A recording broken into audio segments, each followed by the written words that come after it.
2011 world cup પછી ભારતના cricketer યુવરાજ સિંહને કેન્સર ડિટેક્ટ થયું હતું. તેની સારવાર તેને અમેરિકાના સારામાં સારા ડોક્ટર અને સારામાં સારી હોસ્પિટલ પાસે કરાવી. યુવરાજ સિંહ પોતે પોતાની કેન્સરની ટ્રીટમેન્ટ કરવા માટે સક્ષમ હતો, એનો ખર્ચ ઉઠાવવા માટે સક્ષમ હતા અને સાથે સાથે બીસીસીઆઈએ પણ એની કેન્સરની ટોટલી ટ્રીટમેન્ટનો ખર્ચ ઉઠાવવાની તૈયારી દર્શાવી હતી. પરંતુ શું તમારા પરિવારમાંથી કે તમારા પોતાને ક્યારે કોઈ મોટી સર્જરી, બીમારી કે આવી મહાભયાનક બીમારીને કારણે હોસ્પિટલમાં સારવાર લેવાનું થાય તો તમારી સારવારનો ખર્ચ કોઈ ઉઠાવશે? કોઈ નહીં ઉઠાવે. એ તમારે જ ઉઠાવવો જશે.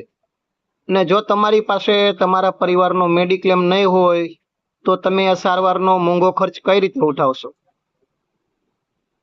કારણ કે મોંઘી સારવાર માટે લોકોના ઘરેણાં, મકાન, મિલકત બધું વેચાઈ જાય છે, પરંતુ મેડિક્લેમનું પ્રીમિયમ ફિક્સ હોય છે. હાલમાં ખૂબ જ સસ્તા પ્રીમિયમમાં 7 લાખ, 10 લાખ, 15 લાખ, 25 લાખ ને 1 કરોડનો મેડિક્લેમ મળે છે. તો આજે જ તમારા પરિવારનો મેડિક્લેમ કરાવીને તમારા પરિવારને સુરક્ષિત અને સલામત કરો. વધુ માહિતી માટે કોલ કરો 70 61 12 9 85. જયદીપ કુંદડિયા. Thank you.